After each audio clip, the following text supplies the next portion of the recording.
Hello, my all dear students. Welcome to all of you. Myself, Vaishali Chandra. My qualification is MA in Hindi Literature, DLED from DIET and BSc in PCM group. I qualified 2 times CTET and UPTET and many more exams. I have 4-year teaching experience in reputed institution as a Hindi faculty. I have taught more than 1 lakh students whose result has been positive. तो मैं आप सभी को हिंदी पढ़ाने वाली हूँ। जब हम किसी भी विषय को स्टार्ट करते हैं तो सबसे पहले हमारे लिए उसकी कंटेंट प्लानिंग होना बहुत जरूरी है कि आखिर उस विषय को हम किस तरह से पढ़ने वाले हैं, क्या हमारा सीक्वेंस वाइज, क्या हमारे टॉपिक रहेंगे, क्या हमारी प्लानिंग रहेगी। तो थोड़ा आइए इस पे चर्चा करते हैं। हमारा कंटेंट प्लान जो है आप देख पा रहे हैं, सबसे पहली क्लास हमारी पाठ्यक्रम पर चर्चा होगी, जो हमारा फर्स्ट लेक्चर होगा पाठ्यक्रम पर चर्चा। देन उसके बाद हम जो टॉपिक पे आएंगे तो उससे पहले हम थोड़ा ये जान लेते हैं, जो हमारी हिंदी है उसको हम सभी ने 7 भागों में विभाजित किया हुआ है, जिसमें सबसे पहले हमारा आता है वर्ण विचार, फिर आता है हमारा शब्द विचार, फिर हमारा आता है संज्ञा से अव्यय तक, फिर आता है हमारा शब्दकोश, फिर आता है हमारा काव्य शास्त्र, फिर आता है हमारा हिंदी साहित्य और फिर आता है हमारा हिंदी शिक्षण शास्त्र। तो हमारे जितने भी सेशन होंगे, जितने भी हमारे लेक्चर हैं, सारे 60 मिनट्स के होंगे। टाइमिंग आपकी हमेशा 60 मिनट ही रहेगी। फिर आप देख रहे हैं कि हमारा पाठ्यक्रम के बाद जो पहला टॉपिक स्टार्ट होगा वो होगा हिंदी वर्णमाला, उसके भेद एवं उच्चारण। जी हाँ, चूंकि हमने आपको बताया कि सबसे पहले हम स्टार्ट करेंगे वर्ण विचार से। अरे हमें वर्णों का ज्ञान होगा तभी तो हम शब्द पे आएंगे, तभी तो हम शब्द विचार पढ़ेंगे। तो सबसे पहले हम वर्ण विचार पढ़ेंगे, उसके बाद हम शब्द विचार में संधि, समास, ये सारे टॉपिक विस्तार पूर्वक पढ़ेंगे। फिर आएंगे हम संज्ञा से अव्यय तक, फिर संज्ञा से अव्यय तक सारा पढ़ेंगे। लेकिन आप ये सोच रहे होंगे ये बीच बीच में ये डाउट सेशन क्या लिखा हुआ है। जी हाँ, आपने देखा यहाँ पर भी डाउट सेशन है। तो ये 4 क्लासेस के बाद जो 5th क्लास हमने डाउट सेशन डाली है, इसको हाईलाइट किया है हमने। जी हाँ, ये बहुत ही इंपॉर्टेंट क्लास होने वाली है, क्योंकि जितना मैं आपको 4 क्लासेस में पढ़ाऊंगी वो सारा आप डाउट सेशन में क्लियर कर सकते हैं। अगर आप कोई भी ऐसी चीज है या कोई भी ऐसा टॉपिक है या कोई भी आपके क्वेश्चन है ऐसे जो कि जिसमें आपको डाउट है, वो आप सारा डाउट सेशन में क्लियर कर सकते हैं। और आपके जितने भी आप देख रहे होंगे यहाँ पर भी डाउट सेशन है, तो जितने भी आपके लेक्चर होंगे, सपोज दैट मैंने 50 लेक्चर लिए तो उसमें 10 लेक्चर आपके डाउट सेशन के होंगे, कि आप अपना जो भी आपके डाउट्स हैं उनको क्लियर करते हुए भी चलें। ऐसा नहीं है कि सिर्फ पढ़ना ही है, आपको क्लियर करते हुए भी चलना है। तो फिर आपका हम अवयव में पढ़ेंगे। अवयव में आप देख सकते हैं क्रिया विशेषण, संबंधवाचक, समुच्चयवाचक, देन विस्मयादिबोधक। ये सारा मैं आपको सारा एक एक चीज आपको कवर कराऊंगी। शब्द विचार, फिर तत्सम तद्भव, लिंग, वचन, कारक, ये सारा, विराम चिन्ह, काल, ये सारे। अब देखिए आपको काव्य शास्त्र में रस, छंद, अलंकार, ये सब पढ़ने में बहुत मजा आता है। इनके उदाहरण बहुत ही मजेदार होते हैं, इंटरेस्टिंग होते हैं। तो इसको बहुत अच्छे से मैं आपको पढ़ाने वाली हूँ, इसमें आपको बहुत मजा आने वाला है। देन आपको शब्दकोश में पर्यायवाची, विलोम, मुहावरे, इन सब की मैं आपको कुछ ऐसी शॉर्ट ट्रिक्स भी बताऊंगी जिससे आप देखते ही क्वेश्चन इसका आंसर निकाल देंगे, आप देखते ही बता देंगे इसका आंसर क्या होगा। तो इसके बाद मैं आपको हिंदी पढ़ाऊंगी। हिंदी की उपभाषा, बोली, हिंदी का संविधान, इसमें स्थान क्या है, हिंदी का साहित्य क्या है, हिंदी का विकास एवं उत्पत्ति क्या है, एंड देन हिंदी शिक्षण शास्त्र। हिंदी शिक्षण शास्त्र यानी आपकी पूरी पेडागॉजी, यानी जितना भी आपका हिंदी शिक्षण शास्त्र में जितने भी टॉपिक हैं इनको मैं पूरा विस्तार पूर्वक पढ़ाऊंगी, क्योंकि सीटेट के लिए ये बहुत ही इम्पोर्टेंट है। सीटेट में आपके इसमें 30 क्वेश्चंस लगभग आते हैं और आपका ये एक बहुत इम्पोर्टेंट टॉपिक बन जाता है पूरा। तो इसको मैं बिल्कुल डिटेल से आपको कवर कराने वाली हूँ। देन अब हम स्टार्ट करते हैं बिना टाइम को वेस्ट करते हुए हिंदी का महासंग्राम। जी हाँ, आप देख पा रहे हैं शून्य से शिखर तक। जी, मैं आपको बेसिक से कवर कराऊंगी और सिर्फ संधि टॉपिक नहीं, सारे ही टॉपिक आपको बेसिक से ही कराए जाएंगे। बेसिक पहले आपका बेसिक क्लियर होगा, उसके बाद आप हाई लेवल पे आएंगे। तो आइए थोड़ा सा संधि का सामान्य सा परिचय ले लेते हैं और इसी कॉन्फिडेंस के स्टार्ट करते हैं तैयारी जीत की। तो ये हमारी फर्स्ट क्लास है संधि की। तो आइए संधि, आखिर संधि को इंग्लिश में क्या बोलते हैं? कंजंक्शन। सभी नहीं पढ़ा होगा, ठीक है, लेकिन संधि का शाब्दिक अर्थ क्या होता है? संधि का शाब्दिक अर्थ हुआ मेल, यानी जॉइंट, ठीक है। अब जॉइंट तो आपने सभी ने पढ़ा होगा कि जॉइंट क्या होता है। जैसे हड्डियों का जॉइंट सुना होगा, किसी भी चीज का जॉइंट सुना होगा, लेकिन यहाँ पे तो हम क्या पढ़ रहे हैं? हिंदी। तो यहाँ पे किस चीज का जॉइंट होगा? यहाँ पे होगा वर्णों का जॉइंट। अब आप सोच रहे होंगे आखिर वर्ण तो हमने पढ़े थे, लेकिन वर्णों का जॉइंट क्या होगा? आपको अभी नहीं समझ आ रहा ना? चलिए एक उदाहरण के द्वारा समझते हैं। उदाहरण आप देख रहे होंगे, यहाँ पे लिखा है पुस्तक प्लस आलय। अब आप ये देख रहे होंगे कि कुछ तो ब्लैक से लिखा है लेकिन कुछ हाईलाइट है ग्रीन से। तो ये ग्रीन से हाईलाइट आखिर है क्या? जी हाँ, यहीं पे हो रहा है हमारा जॉइंट।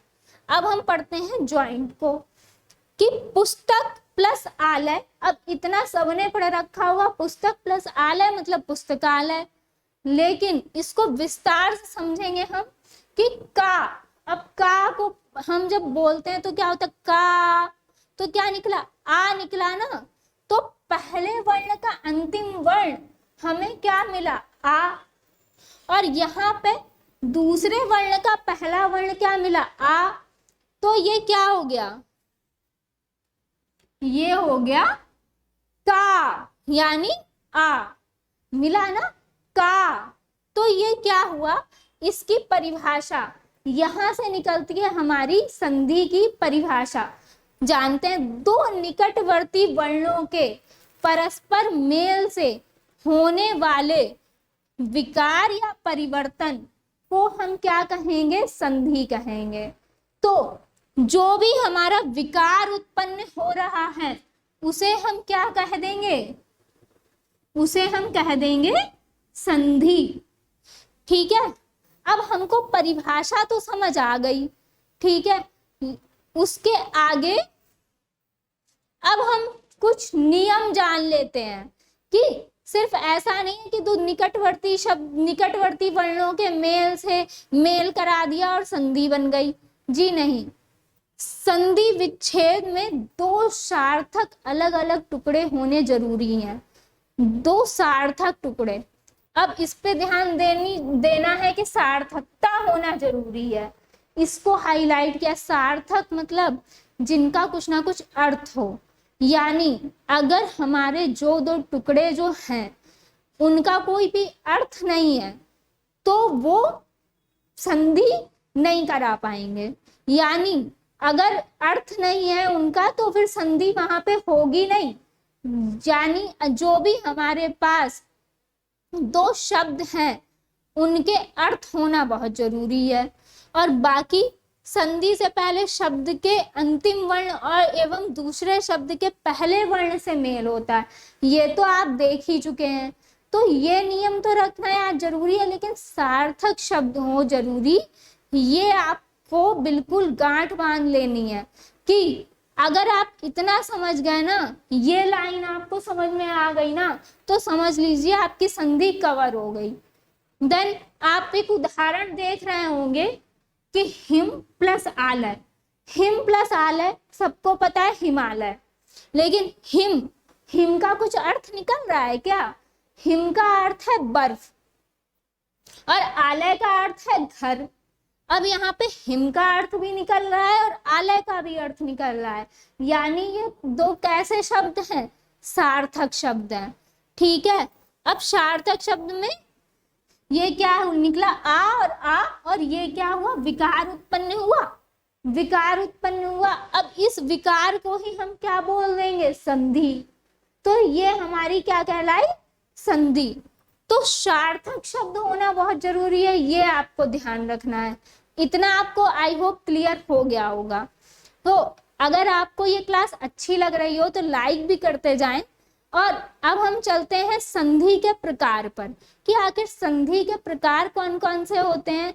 तो संधि के हमारे 3 प्रकार होते हैं, स्वर, व्यंजन और विसर्ग संधि। स्वर संधि, अब स्वर संधि में भी आप कुछ देख रहे होंगे कि यहाँ पे 5 प्रकार लिखे हुए हैं। जी हाँ, स्वर संधि के 5 प्रकार होते हैं, दीर्घ संधि, गुण संधि, वृद्धि संधि, यण संधि और अयादि संधि। लेकिन ये 5 प्रकार तो ठीक है, लेकिन पहले हमें ये तो पता होना चाहिए कि आखिर स्वर संधि क्या है। संधि तो मैंने पढ़ लिया कि संधि क्या होती है, लेकिन स्वर संधि क्या होती है ये जानना जरूरी है। अब स्वर, स्वर से तो आप लोग जानते ही होंगे कि स्वर कौन से होते हैं, क्योंकि यहाँ पे स्वर संधि है। जी हाँ, अभी आपने परिभाषा बोली है कि दो निकटवर्ती वर्णों के मेल से उत्पन्न होने वाले जो विकार या परिवर्तन होते हैं उनको हम कहते हैं संधि। तो जो हमारी स्वर संधि है, जो उसमें 2 निकटवर्ती वर्ण हैं, वो दोनों अगर स्वर हैं, वहां पे हो जाएगी हमारी स्वर संधि। तो 2 पहले शब्द का अंतिम वर्ण और अंतिम वर्ण का पहला शब्द दोनों ही जब स्वर होंगे वो हमारी होगी स्वर संधि। इसका एग्जाम्पल ही हमने पीछे देखा था कि यहाँ पे दोनों क्या मिल रहे थे? हमें स्वर ही मिल रहे थे ना। तो ये हमारा स्वर संधि का ही उदाहरण है। देन आएगा हमारा व्यंजन संधि। अब व्यंजन संधि क्या होगी? व्यंजन से भी आप वाकिफ होंगे, व्यंजन आपको पता ही है कि कौन कौन से हैं, लेकिन यहाँ पे क्या है कि या तो पहले शब्द का अंतिम वर्ण व्यंजन हो या अंतिम शब्द का पहला वर्ण व्यंजन हो तो व्यंजन संधि होगी। लेकिन एक पॉइंट यहाँ पे और है कि यहाँ पे व्यंजन या तो पहले शब्द का अंतिम वर्ण हो या अंतिम शब्द का पहला वर्ण कहीं एक भी और एक स्वर हो, वहां पर भी व्यंजन संधि होगी। लेकिन एक व्यंजन होना जरूरी है, अगर क्योंकि दोनों स्वर हो गए तो वो तो स्वर संधि हो गई, लेकिन यहाँ पे अगर एक स्वर है एक व्यंजन है तो व्यंजन संधि होगी। जिसका ही उदाहरण यहाँ पे लिखा हुआ है, देख सकते हैं आप कि यहाँ पे ता यानी व्यंजन, ई मतलब स्वर। तो यहाँ पे व्यंजन और स्वर मिलके ही ये संधि में जो विकार उत्पन्न हुआ है ये व्यंजन और स्वर संधि मिलके हुआ है। तो ये हमारी क्या हो गई? व्यंजन संधि। देन आती है हमारी विसर्ग संधि। अब विसर्ग संधि में क्या है कि चाहे पहले शब्द का अंतिम वर्ण या अंतिम शब्द का पहला वर्ण व्यंजन हो स्वर हो, उससे कोई मतलब नहीं है, कोई भी हो सकता है, कोई दिक्कत नहीं है, लेकिन विसर्ग होना बहुत जरूरी है। जहां पर भी आपको विसर्ग दिख जाए समझ लीजिए वो विसर्ग संधि ही है। तो यहाँ पे विसर्ग किस में बदल गई? ओ में। तो ये क्या है? मनः प्लस बल, मनोबल हो गया। तो आई होप कि आपको स्वर, व्यंजन और विसर्ग संधि थोड़ा थोड़ा समझ में आ गया होगा।